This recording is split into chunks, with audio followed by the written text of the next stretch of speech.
Hi folks, how's it going? It's James here. Welcome to another video. This is going to be a response to a video that merely Chris put out a couple of weeks ago, and it was all about drummers. And I think how Chris couched it, he said it was he was choosing songs where the drumming in some way was the thing that he enjoyed most in the song, which I thought was quite an interesting thing to hear. In my experience, I mean, I'm a drummer. In my experience, people tend not to pay much attention to what the drums are doing.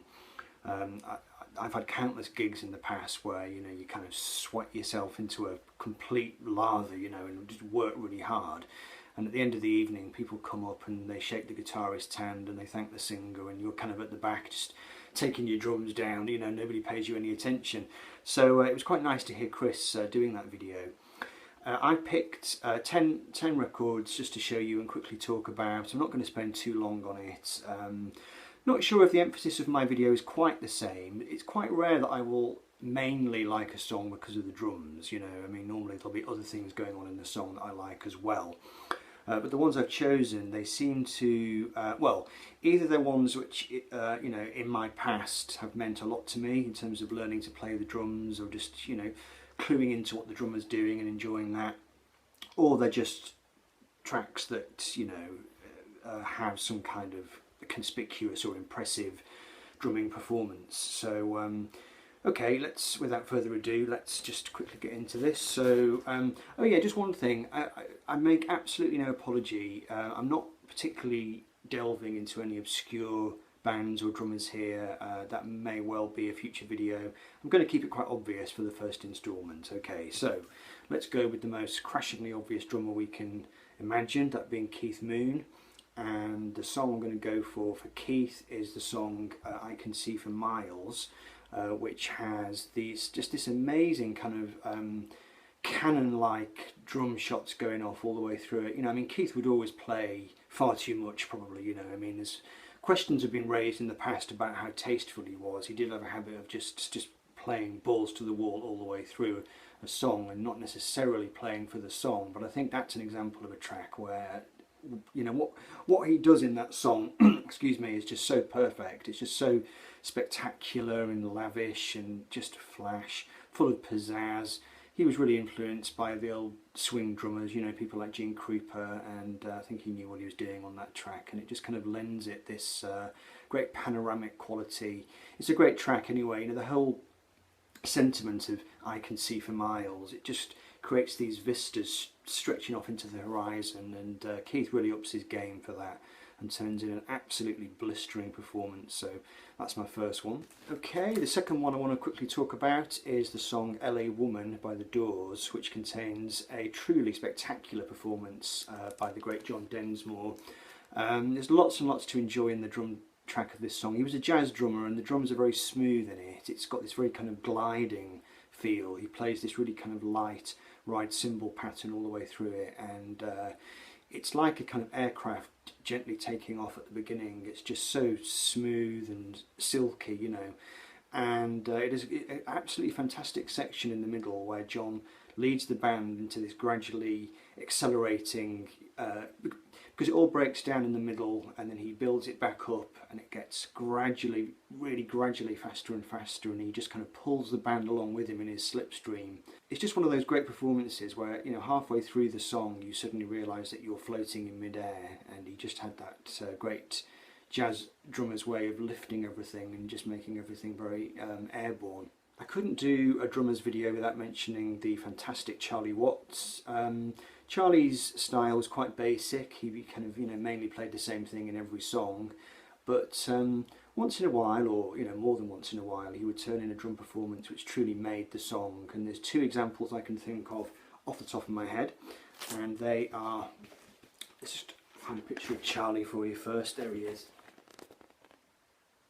The two tracks that really stand out for me in Charlie's body of work are Get Off My Cloud, which has an amazing, a bit like John Densmore, it's very kind of airborne.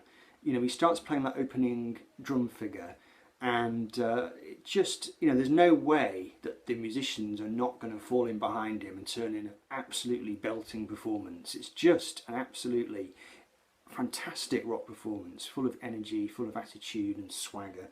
Absolutely marvellous. The other song which is great, I think, from Charlie is Honky Tonk Women, which starts with a cowbell and then it just goes into this very deep kind of groove. I mean, Charlie knew exactly where to place everything in the bar, you know, just really, he made the Stones feel just fantastic, a very slightly kind of ragged feel that he and Bill Wyman had together. I should just say, really, I mean, you know, 9 times out of 10, if there's a great drum performance on a record, what you're probably talking about is a great rhythm section performance. So you've got a drummer and a bass player working together, and Charlie and Bill certainly knew how to churn it out with great style. Okay, now I am going to talk about Ringo Starr in another video on my Beatle James channel, so stay tuned for that. I'm going to do a video all about Ringo's drumming, but I thought I would mention him as a guest musician on this album, Stephen Stills, and he plays on the track To a Flame. And if you've never heard that song, it's well worth checking it out. You know, Ringo comes in for a bad press often, but he was just a brilliant musician. And on this track, To a Flame, he doesn't really sound like Ringo. It sounds like he's playing with mallets on the drums, and it has a very kind of spectral feel to it. It's almost like timpani, you know, it's just really, really tasteful, really stylish, and it gives the song a certain gentle, floating kind of ambience. Like I said, not really what you'd expect from Ringo, and it just really shows his versatility. Couldn't do a drum video without mentioning Roger Taylor. And you know, Roger did many great performances with Queen over the years. I was going to pull out, there's an absolutely brilliant track on their last album, Innuendo. The song at the end of side 1, which is Ride the Wild Wind, has some monumental, great kind of driving Roger Taylor stuff on it. But the track I've decided to go for is off this album from The Game, and it's the song Dragon Attack, where again it's him and John Deacon both together, just really, you know, turning the screw. Great kind of stripped back funky groove to it, and Roger takes what sounds to me like a double tracked drum solo halfway through, plays some great stuff, you know, rim shots and just really great kind of rolling rhythms, and it just really makes the song for me. There's Rog and Dragon Attack. Okay, again into the realm of the crashingly obvious, can't do a drum video without mentioning John Bonham. I think Led Zeppelin 4 is his most impressive work. The 2 opening tracks, Black Dog and Rock and Roll, neither of them are wonderful songs. I mean, they're good, but they're not kind of like brilliant songs. But what John does in those songs is just amazing.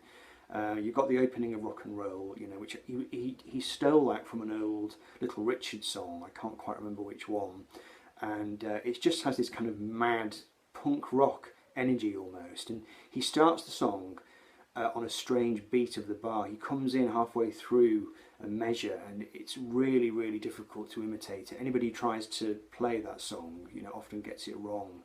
And it has great balls to the wall energy all the way through, and then it has a really fantastic arms flailing, you know, Animal from Muppets moments at the end. Absolutely brilliant. Black Dog is full of all kinds of weird breaks and timings, and incredibly difficult to count, incredibly difficult to pull off. Bonham just never misses a step. He's just absolutely brilliant on it. Also on this record you've got 4 sticks, which I think he played with 4 sticks. I'm not sure if that's true or not. I think it's true. He had 2 sticks in each hand for that, which is just mind-boggling. And also his drum groove at the end on When the Levee Breaks, where the kit was recorded in a big stairwell in the big country mansion which Zeppelin were using at the time, and it just sounds like just a monumental, like a herd of elephants or like an army attacking or something. It's just amazing, an amazing sound that guy had. So yeah, I had to go with Bonham. Wanted to mention Bill Bruford as well, the great jazz fusion drummer who began his career with Yes and went on to play with King Crimson and a few other different people. He played with Genesis and his own band Earthworks. This is the 80s album Discipline, which King Crimson did, and there's a fantastic track on here called Frame by Frame, which is built around an incredibly tricky and clever drum track which Bill came up with, which is in some absolutely insane time signature. I can't quite remember. It's in something like, you know, 17/8 or something, and it's all played on electronic drum kit. But he did the drum track, he made it sound as if it was in normal 4/4, and that's because of the way he had the hi-hat playing on beats 2 and 4, as it would normally if you were just playing a straightforward rock drum rhythm, so he kind of disguised this incredibly complex, weird time signature. Because he knew he was working at this point in the 80s. He said he was working, in a kind of medium where disco is now popular, and more and more bands were just playing very regular beats. So he said it was a way of trying to smuggle in a strange or unusual time signature by making it sound as if it was just a normal 4/4 song, whereas in fact it's in this crazy time signature. Well worth checking out if you haven't heard it. Frame by Frame by the great Bill Bruford. Okay, just two more. I wanted to showcase Terry Chambers from XTC, who was an absolutely brilliant drummer, full of energy, full of great ideas and imagination and just wit and attitude. But the stuff he plays, the drum rhythm he plays on Making Plans for Nigel is just perfect. It's incredibly inventive. Kind of reminds me of what Ringo Starr used to do in the Beatles. I mean, Ringo would often take advice from the others, or they would teach him to play certain parts, but he would come up with very interesting parts. He wouldn't just play a simple 4/4 drum beat. It's a bit like what Stuart Copeland did with the Police as well. In fact, I really should have pulled a Stuart Copeland record off the shelf, but I didn't. But Terry Chambers on Making Plans for Nigel, he just does this kind of crazy off-kilter drum rhythm using his toms and his snare drum. It's kind of asymmetrical, I always think of it. It seems like it shouldn't quite hang together, but it does. And it provides this amazing, just imaginative bedrock for the song. And you can't really imagine the song without that particular drum arrangement. If you tried to cover the song and you didn't play the drums in that way, I think it would be lacking something, I think. So there we go, Terry Chambers and XTC. And to finish, this is one of the earliest records I ever heard when I was a child. This is Bridge Over Troubled Water by Simon and Garfunkel. And I wanted to show this one because the drummer Hal Blaine died not so long ago. Great American legend. He was in the Wrecking Crew. He did so much. He played for the Beach Boys. He played for everybody really. But his contribution to Bridge Over Troubled Water, the song, is the snare drum which comes in at the end, which I always assumed when I was a kid growing up. I always assumed that they were just letting off cannons in the studio. It has the most monumental sound to it, and it brings the song into this immense crescendo and climax. And it was just Hal Blaine. Hitting a snare drum. It's just absolutely mind-boggling. I mean, clearly, the production has a lot to do with it, but it was also the way that Hal played it, and just one of the great all-time drum performances on a record. So, there we go, Chris. I hope that was okay. Check out Chris's video as well, and hopefully maybe some other people might jump on this. Take care, folks. See you soon. Bye-bye.